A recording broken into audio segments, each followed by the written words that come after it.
Meus amigos e minhas amigas do YouTube, você me conhece, meu nome é Abacuque Wellington Sodré, sou professor de Direito Constitucional, Direitos Humanos e de Teoria do Direito do Damásio Educacional. Leciono nos cursos de extensão universitária de Prática Civil, de Direitos Humanos e de Hermenêutica e Argumentação Jurídica para advogados e concursos públicos. Também sou professor da pós-graduação do IBMEC Damásio de Direito Constitucional.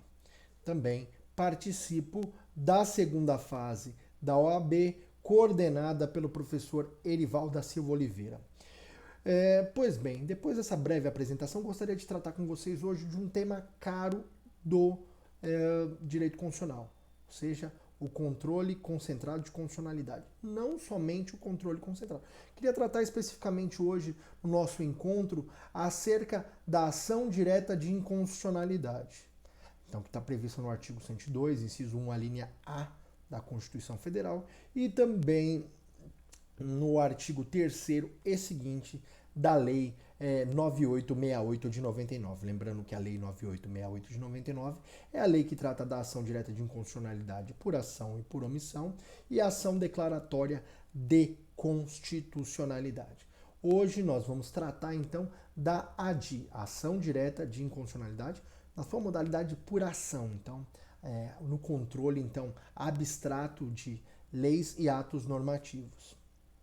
Ok? Então eu queria tratar com vocês primeiramente, falar com vocês acerca do controle concentrado de constitucionalidade. O controle concentrado diz respeito, cujo parâmetro é a Constituição ou o bloco de constitucionalidade, a avaliação se as normas no grau inferior elas extraem o fundamento de validade, se elas são compatíveis com o que estabelece a norma constitucional. Lembrando que o sistema, como ele estabelece uma estrutura escalonada, então em escadas ali, o sistema ele tem degraus, e esses degraus, o degrau inferior sempre busca o fundamento de validade no degrau superior, ou seja, a norma inferior extrai a validade da norma no degrau superior. Essa é a teoria keynesiana, a teoria pura do direito. Então, o direito constitucional parte de uma concepção estruturada e hierárquica do direito. O que o Bobbio fez ao fazer a análise ali da teoria do ordenamento jurídico, disse que o ordenamento jurídico poderia ter ali uma descrição de piramidal. Então, Bobbio faz a descrição da pirâmide, em que no alto, no ponto mais alto, estaria ali a Constituição, ou o bloco de constitucionalidade. Nesse sentido, dentro desse plano, existem duas formas de controle de constitucionalidade. Existem sistemas em que adotam unicamente o controle feito pelos juízes e pelos tribunais, nos casos concretos, o chamado controle difuso, inaugurado lá pela Corte Americana, quando da análise do caso Marbury versus Madison. Então, nesse caso aqui, surgiu quando a Suprema Corte, o Chief Justice Marshall decidiu acerca do afastamento ali de uma decisão que obrigava o então novo presidente à nomeação de um juiz de paz. Nesse caso, então, o que é importante ter em mente? Esse é o caso do controle que é feito pelos juízes e pelos tribunais. Então, ele é feito no caso concreto. Não se declara uma lei propriamente inconstitucional como objeto, como pedido, apenas como causa de pedir. Então, o fundamento, a ratio decidendi, diz respeito à declaração da inconstitucionalidade. Por outro lado, no início do século XX, Kelsen, um dos pais da teoria pura do direito, também é um dos pais do controle concentrado de constitucionalidade, aquele controle abstrato. Então, diferentemente nos casos concretos em que a decisão apenas vincula as partes, no controle abstrato se faz um controle global do ordenamento jurídico, ou seja, aquelas normas que são incompatíveis, que não se adequam à hierarquia normativa, devem ser expurgadas por meio de um mecanismo decisório chamado controle abstrato de constitucionalidade.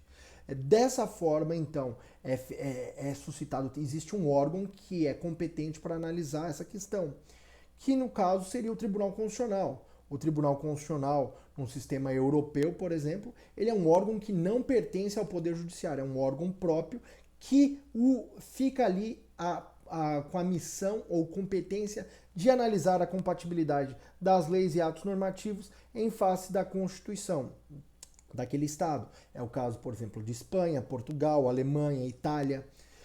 Existem esses tribunais constitucionais que concentram ali o poder de dizer unicamente se uma norma é ou não constitucional em sentido abstrato. Nesses regimes, há apenas o controle abstrato feito pelo Tribunal Constitucional. Juízes e tribunais fazem apenas o controle de legalidade.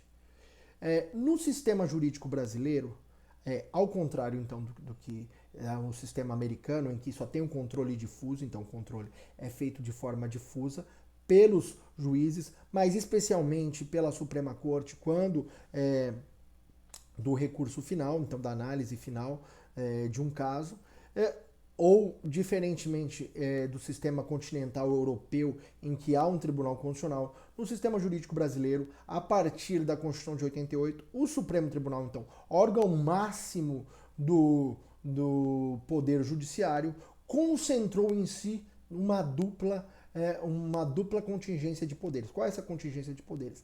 De um lado, ele é o órgão revisor máximo e dá a última palavra sobre a constitucionalidade nos casos concretos, via o recurso extraordinário, nos termos do artigo 102, inciso 3º, a linha A, B, C e D. E também ele exerce a função de tribunal constitucional, fazendo o controle concentrado por meio da ação direta de inconstitucionalidade por ação, por omissão, ação declaratória de constitucionalidade previstas no artigo 102, inciso 1º, a linha A, e também por meio da arguição de descumprimento de preceito fundamental prevista no parágrafo 1º do artigo 102 da Constituição Federal. Tanto a ação direta de inconstitucionalidade por ação, por omissão e ação declaratória são disciplinadas em âmbito infraconstitucional pela Lei 9868 de 99 e a DPF pela Lei 9882 de 99 também. Então, dentro desse cenário, o STF, ao mesmo tempo, decide acerca da constitucionalidade em abstrato quanto da inconstitucionalidade em concreto. Hoje, o nosso tema de hoje vai se tratar de um dos instrumentos do processo constitucional do controle abstrato, que é a ação direta de inconstitucionalidade. Nós vimos, então, que quando o parâmetro de constitucionalidade é a Constituição Federal e também o bloco de constitucionalidade, lembrando que com a emenda constitucional número 45, se instaurou ali no parágrafo 3º a possibilidade de que tratados de direitos humanos, desde que aprovados na forma de emendas constitucionais, ou seja, votação nas duas casas com 3/5 dos votos em 2 turnos, publicada como esse tratado como emenda por ambas as mesas da Câmara dos Deputados e mesa do Senado, esses tratados seriam internalizados como emendas constitucionais. Então, eles teriam status de norma constitucional. Então, aí, a partir de então, estaria formado o bloco de constitucionalidade. Todavia, até 2009, de 2004 até 2009, não houve nenhum tratado que tinha sido aprovado nesses termos, nos termos da emenda constitucional, nos termos, então, ali do artigo 60 da Constituição Federal, na forma. Porém, em 2009, o tratado das pessoas portadoras de necessidades especiais ou portadoras de deficiências de Nova York foi internalizado como emenda constitucional. O tratado internalizado por meio do decreto 6949 de 2009. Então, tratado, ali, convenção da pessoa portadora de deficiência de Nova York e seu protocolo facultativo, decreto 6949 de 2009. Então, ali surgiu o bloco de constitucionalidade, o texto da Constituição Federal, mais o decreto 6949 de 2009. Passado mais 9 anos, houve, por bem, então, um novo Tratado de Direitos Humanos, o Tratado de Marrakech, que tratou das pessoas, o acesso a obras para pessoas portadoras de necessidades especiais atinentes à visão, pessoas com deficiência no sentido da visão. Então, veio o decreto 9522, então decreto 9.522 de 2018, ele também foi internalizado. Então, nosso sistema jurídico é formado por um bloco de constitucionalidade. Texto da Constituição Federal de 1988, as suas emendas constitucionais e o Decreto 6949 de 2009 e o Decreto 9522 de 2018. Então, bloco de constitucionalidade, texto da Constituição Federal, emendas constitucionais, Decreto 6949 de 2009 e Decreto 9522 de 2018. Esse é o parâmetro base, então, da constitucionalidade. Então, é feito com base nesse conjunto, dessa forma, então, é feito a análise com base nesse esquadro, então, nesse conjunto estrutural. Então, o bloco de constitucionalidade é o parâmetro decisório do controle concentrado de constitucionalidade. Então, ali reúne controle de constitucionalidade e convencionalidade constitucional, porque não é a convencionalidade legal, que é aquela feita pelo STJ, né, quando dá análise ali do recurso especial. Então, quando é feita a constitucionalidade, análise da constitucionalidade de tratado que ingressou no bloco de constitucionalidade, esse controle é feito pelo Supremo Tribunal Federal.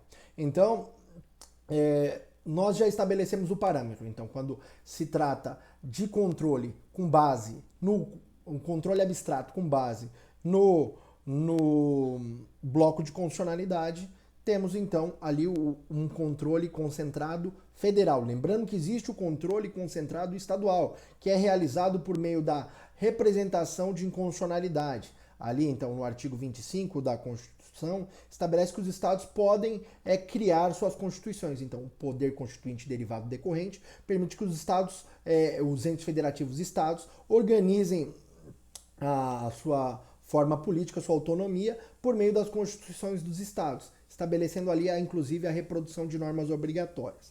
Ato contínuo, o artigo 125, parágrafo 2º, estabelece ali que é possível que os estados criem a representação de inconstitucionalidade nos termos do artigo 125, parágrafo 2º da Constituição Federal. Pois bem, nós não vamos falar, então, hoje do parâmetro da Constituição do Estado. Nós vamos falar cujo parâmetro do controle é o bloco de constitucionalidade. O que é importante nós temos em mente, então? Primeiro, a ação direta de inconstitucionalidade é um mecanismo do controle. Ele é um mecanismo cuja competência é do Supremo Tribunal Federal, artigo 102, inciso 1, a linha A da Constituição. Tem seu regulamento na Lei 9868 de 99. E agora nós precisamos entender, então, que já temos ali qual é a medida. A medida é a ação direta de inconstitucionalidade. É um mecanismo do controle concentrado, que é uma ação de rito especial, regida especificamente pela Lei 9868 de 99, não tendo, assim, uma aplicação direta do Código de Processo Civil. Ela tem uma aplicação meramente subsidiária, se houver ainda no que for compatível, mas o procedimento é próprio, é estabelecido pela Lei 9868 de 99. Pois bem, então, a competência é do Supremo Tribunal Federal. E quais são as hipóteses de cabimento? Hipótese de cabimento, esse é um ponto importante. A ação direta de inconstitucionalidade, ela tem por objeto, princípio, dois tipos específicos de padrões jurídicos que podem ser objeto de ADI. Então, leis e atos normativos primários. Lembra, lei é lei federal e lei estadual. Então, lei federal e lei estadual, ato normativo federal ou estadual, desde que inove no ordenamento jurídico, ou seja, um ato que inove no ordenamento jurídico. Pode ser um decreto regulamentar, que tenha natureza ali, na verdade, um decreto autônomo, não de natureza regulamentar, um decreto autônomo, ou um regulamento que tenha nome regulamentar, mas que na prática estabeleça e inove na ordem jurídica. Então, todas as vezes que um ato normativo inovar na ordem jurídica, é possível. Outro exemplo é a emenda constitucional estadual, é um ato normativo primário. A emenda constitucional no âmbito federal é um ato normativo primário. porque inova na ordem jurídica. Então, lei federal, lei estadual, ato normativo primário federal e ato normativo federal. Esses são aqueles que são os elementos, são os objetos da ação direta de inconstitucionalidade. Então, quais são os objetos da ação? Quais são as hipóteses de cabimento da ação direta de inconstitucionalidade? A ação direta de inconstitucionalidade é um mecanismo do controle concentrado de constitucionalidade que tem como objeto a impugnação de leis federais e estaduais e atos normativos primários em âmbito estadual e federal. Artigo 5º, artigo 1º, então, artigo 102, inciso 1º, a linha A da Constituição Federal. Artigo 102, inciso 1º, linha A da Constituição Federal e Lei 9868 de 99. Especialmente o artigo 3º em diante. Que eu tenho que fazer uma ressalva aqui para vocês. Leis federais e estaduais e atos normativos primários estaduais e federais, desde que editados, promulgados, depois da Constituição Federal de 88. Porque os atos anteriores são objetos da ADPF. Então, a ADPF, a arguição de descumprimento de preceito fundamental, lá no parágrafo 1º do artigo 1º da Lei 9882 de 99, diz que a ADPF, ali com base na jurisprudência do STF, ela é cabível para leis municipais e para atos anteriores à Constituição de 88. Então, ato anterior à Constituição de 88 e lei municipal não é objeto de ADI, mas da ADPF. Então, a ADI tem por objeto leis federais, estaduais, atos normativos primários e federais e estaduais, desde que posteriores à Constituição de 88. Aquilo que nós falamos, então, o parâmetro é o bloco de constitucionalidade. E quem são os legitimados? Legitimado ativo, legitimado passivo. Legitimado passivo, vamos falar primeiro aqui. Em regra, é o próprio ato impugnado, porque se trata de processo objetivo. Processo objetivo não tem uma relação subjetiva. A lide não é formada por duas partes e o juiz. Na verdade, vai se indicar o ato normativo impugnado, então a lei ou o ato normativo primário, e que vai figurar ali como objeto da impugnação. Porém, é prudente que a gente sempre indique quem foram os responsáveis pela elaboração. Então, imagine, a ADI em face da lei estadual número X, elaborada pela Assembleia Legislativa e promulgada pelo governador do estado Y. Então, nesse sentido, colocar as pessoas, porque elas vão ser convidadas a fazerem a defesa da constitucionalidade daquela lei ou ato normativo. Caso tenha sido, por exemplo, o Congresso Nacional e o Presidente da República. Então, é sempre importante. Lembrando que de medida provisória também é cabível. Nós aqui, que estamos nesse ano de 2020, com um conjunto de medidas provisórias em decorrência do Covid-19 e do estado de calamidade pública, o governo tem emitido uma série de medidas provisórias. Inclusive, essas medidas provisórias têm sido impugnadas por meio dos legitimados para propositura da ADI, então no STF, como mecanismo de veto or player, e aí eu vou explicar daqui a pouco. O que é importante? Quem são os legitimados ativos? Legitimado ativo é quem pode propor a ação direta de inconstitucionalidade. Em regra, eles estão previstos lá no artigo 103 da Constituição Federal. Quem são legitimados ativos? Aqueles que estão previstos no artigo 103 da Constituição Federal. E aí, a doutrina, especialmente baseada na jurisprudência do STF, faz uma distinção. O próprio STF faz essa distinção e a doutrina reproduz.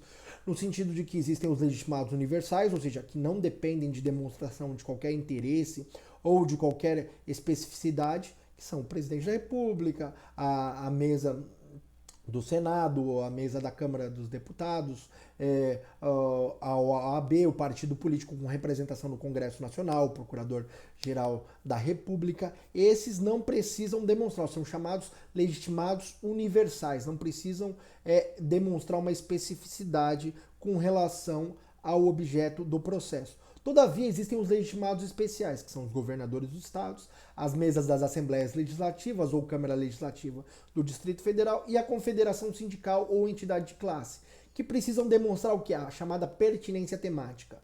Pertinência temática nada mais é do que um requisito, um pressuposto lógico processual, na qual a parte demonstra o seu interesse de agir. Então, o liame, o que liga, qual é o interesse da parte?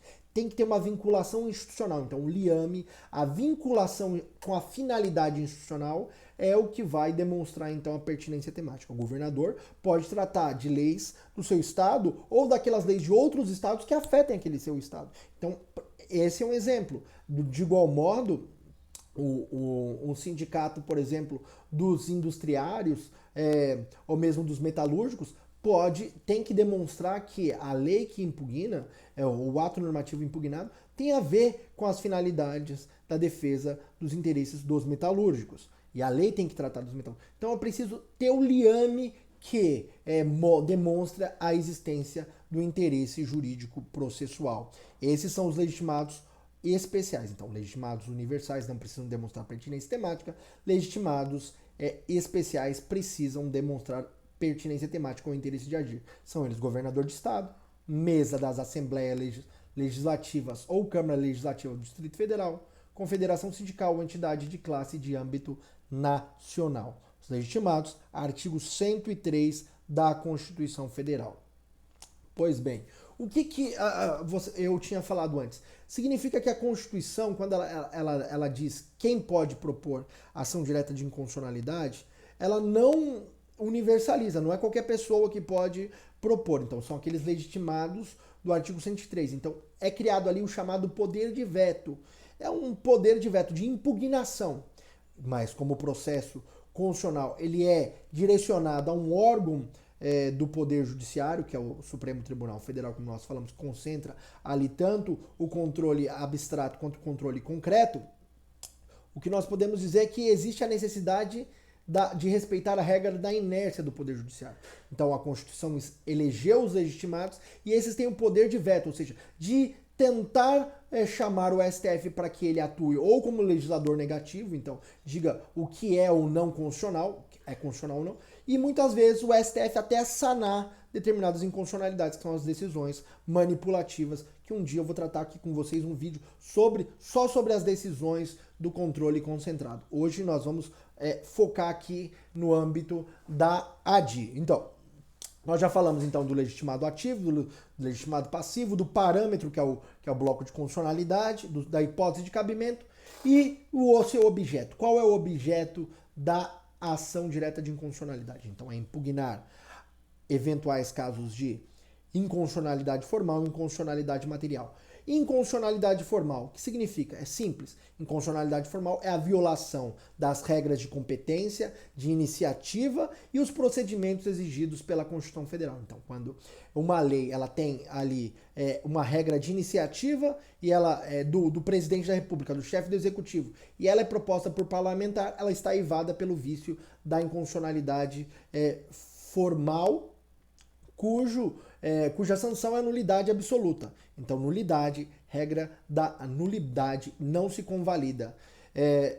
De igual modo, uma lei estadual que disciplina, por exemplo, o direito civil, a competência do direito civil está estabelecida no artigo 22, inciso 1º da Constituição Federal, estabelece que é competência da União. Se não tem uma lei complementar do parágrafo único do artigo 22, autorizando o Estado a legislar sobre competência da União nos limites dessa lei complementar, a referida lei usurpa a competência da União. Então, o Estado está usurpando a competência. Então, se tem ali uma lei inconstitucional, porque por usurpação de competência. Outra possibilidade, a Constituição exige um quórum, por exemplo, de maioria absoluta para aprovação de lei complementar. Porém, é feito um quórum de maioria simples, como da legislação ordinária, da lei ordinária. E é feita a aprovação, sanção e promulgação da referida lei complementar. Nesse caso, trata-se também de uma inconstitucionalidade formal. Então, constitucionalidade formal é um vício que nulifica todo o procedimento. Por quê? diz respeito a uma desobediência ou desconformidade com as regras de competência, de iniciativa e a forma do procedimento. Então, aquilo que diz respeito à alteração são as chamadas regras secundárias, ali na classificação do Hart, são as regras secundárias. As regras de rule of change, são as regras de mudança ou de alteração, que permitem a alteração e também ali a questão da própria formação normativa. Essa inconstitucionalidade formal. Então, vício, que diz respeito à violação de regras de competência, iniciativa e procedimentos exigidos pela Constituição Federal. Pois bem, inconstitucionalidade material. Inconstitucionalidade material diz respeito ao conteúdo da Constituição, diz respeito à violação do seu conteúdo, das matérias ali estabelecidas, dos direitos fundamentais e das regras materiais, ou seja, a disciplina do material da Constituição. Então, ali se está diante de uma violação do próprio texto constitucional. A inconstitucionalidade material, ela em regra ela padece do vício da nulidade, então da inconstitucionalidade material, cuja sanção é a nulidade. Porém, é possível que a nulidade seja convertida em anulabilidade por questão de segurança jurídica, quando, por exemplo, o STF modula os efeitos da decisão impugnada ali, ou seja, da decisão que declara a inconstitucionalidade de uma dada lei. Pois bem, qual é a medida de urgência? A ação direta de inconstitucionalidade, como todas as ações, ela adota, é possível ali o uso de tutela provisória. A tutela provisória das ações de rito especial é a liminar. Todavia, o legislador ele entendeu que o efeito seria acautelatório, ou seja, assecuratório, pela suspensão da lei ou ato impugnado. Então, resolveu denominar impropriamente de medida cautelar. Então, na ação direta de inconstitucionalidade, na ação declaratória de constitucionalidade, na ação direta de inconstitucionalidade por omissão, as medidas referentes à tutela provisória são denominadas de cautelar. A cautelar prevista para a DI, ela tem previsão no texto constitucional no artigo 102, inciso 1º, a linha P, então, artigo 102, inciso 1º, a linha P, e também o artigo 10 da Lei 9868 de 99. Então, artigo 10 da Lei 9868 de 99 estabelece ali os critérios para concessão da medida cautelar. Quais são esses critérios? Fumus boniuris, ou seja, probabilidade do direito, e periculo in mora, perigo de dano irreparável, de difícil reparação, ou ao resultado útil do processo. Então, se a decisão não puder esperar até o final, nesse sentido, como vai haver prejuízo a direitos fundamentais, ou mesmo à exigência dessa lei, é possível, então, que a concessão da medida cautelar para suspensão da decisão do ato normativo da lei federal estadual ou ato normativo federal estadual primário posteriores à Constituição de 88. Então, em regra, o próprio artigo 10 da Lei 9868 de 99 diz que os seus efeitos são ex nunc, então toda decisão, em regra, da cautelar tem efeito ex nunc, ou seja, prospectivos para o futuro, e eficácia erga omnes, ou seja, vinculam todos os órgãos do Poder Executivo, no âmbito da sua função típica de administrar, e os órgãos do Poder Judiciário, na sua função típica da judicatura do exercício das competências jurisdicionais. Não se aplica, então, a função atípica do Poder Executivo de legislar, quando edita medidas provisórias, nos termos do artigo 62 da Constituição, e na função típica do Poder Legislativo de exercer a legislatura. Ok? Todavia, o próprio STF pode atribuir efeitos ex tunc, ou seja, o STF pode entender que a decisão para efeitos da medida cautelar, ela pode ter efeito ex tunc. Quando é preciso fazer isso? Quando o Supremo, então, revê essa posição nos termos do parágrafo 1º do artigo 11 da Lei 9868 de 99. Então, artigo Lembrando, parágrafo 1º do artigo 11 da Lei 9868 de 99. Lembrando que mesmo a medida cautelar, ela é analisada pelo plenário. Então, o relator, ele pode, em caso de urgência, dar uma decisão in limine e deferir essa medida para que seja referendado ou ad referendo pelo plenário. E o plenário pode, então, manter a decisão, alterar ou ampliar, diminuir os seus efeitos ou revogar essa decisão. Lembrando que as decisões do STF acerca da tutela cautelar também são feitas pela maioria dos votos, ou seja, pelo menos aí 6 ministros precisam votar a favor para que seja deferida a medida cautelar. Pois bem, no processo, em regra, os processos no STF têm a oitiva do Procurador-Geral da República e do Advogado-Geral da União, especialmente na ADI. Então, na ADI eu tenho ali a previsão no parágrafo 1º e do artigo 103 da Constituição, do PGR, então, que é o órgão máximo do Ministério Público, e o Advogado-Geral da União, que é aquele órgão que defende, é o órgão que é o representante processual da União. Então, o Advogado-Geral da União se manifesta nos processos da ADI. Então, parágrafo 3º do artigo 103 da Constituição. E ambos estão previstos também no artigo 8º da Lei 9868 de 99. E a decisão? Quais são os efeitos da decisão? Em regra, a decisão que julga a ADI, ela tem efeitos ex tunc, ou seja, retroativos, aquilo que nós falamos. Ela retroage, porque a nulidade, a regra é a nulidade. Porém, o STF pode alterar esses efeitos para efeitos prospectivos ou fixar um termo inicial dessa inconstitucionalidade, com vistas à preservação da segurança jurídica e excepcional interesse. Nesse caso, é preciso, então, que haja aquilo que se convencionou chamar de modulação dos efeitos da decisão. Então, o STF, ao invés de imputar a sanção de nulidade, ele atribui a sanção de anulabilidade, dizendo que a decisão, a partir dali, é considerada inconstitucionalidade, então estabelece o termo inicial, seja da decisão ou para o momento futuro, e estabelece essa modulação dos efeitos. Porém, para modular os efeitos, qual é a necessidade? O que o STF precisa fazer? Precisa haver um voto de 2/3 dos ministros. Então, 2/3 dos ministros precisam fazer a votação. Lembrando que o STF é composto por 11 ministros.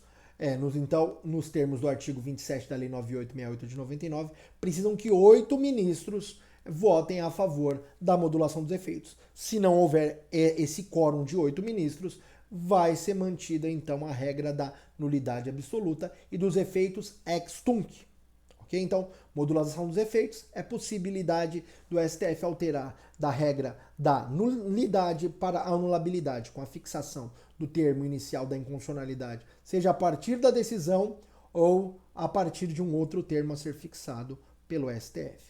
Qual é a regra dos efeitos da decisão que julga procedente ou improcedente a ação direta de inconstitucionalidade? Lembrando que a decisão da ADI, a decisão final, não a decisão da medida cautelar, apenas a decisão final do processo, tem caráter ambivalente, ou seja, como a natureza é declaratória, a natureza do pedido, então, se a decisão julgar inconstitucional determinada lei, julgar procedente, então é inconstitucional a lei ou ato normativo. Se julgar improcedente, por óbvio, será declarada via de consequência a constitucionalidade da lei ali nos limites estabelecidos pela Constituição. Lembrando que o STF pode declarar ainda a inconstitucionalidade parcial, sem redução de texto, dar uma interpretação conforme a Constituição.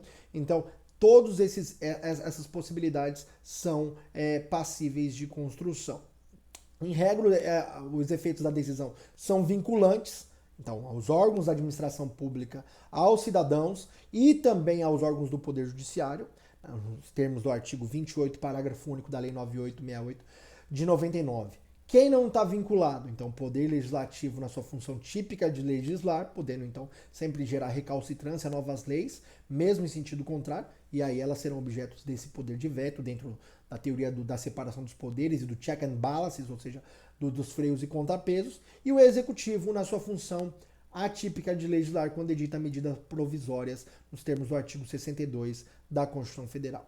Se houver o descumprimento das decisões do controle, ou seja, uma decisão, STF prolata um acórdão acerca de uma ADI, e um dos órgãos administrativos descumpre, ou um órgão do Poder Judiciário descumpre. O que é cabível? Cabível reclamação constitucional. Todas as vezes que a autoridade do STF for posta em xeque, ou a autoridade das suas decisões, das suas competências, ou a autoridade das suas decisões, nesse caso, cabe reclamação constitucional. E importante aqui, só para finalizarmos, quais são os quórums? Então, quórum para instalação do julgamento. Então, tem que ter pelo menos 2/3 dos ministros presentes, pelo menos 8 ministros. E o quórum de julgamento. Para que seja declarada a inconstitucionalidade, é preciso que tenham a maioria absoluta. A maioria absoluta é o primeiro número inteiro acima da metade dos ministros. Lembrando que nós temos 11 ministros, um primeiro número inteiro seriam 6 ministros.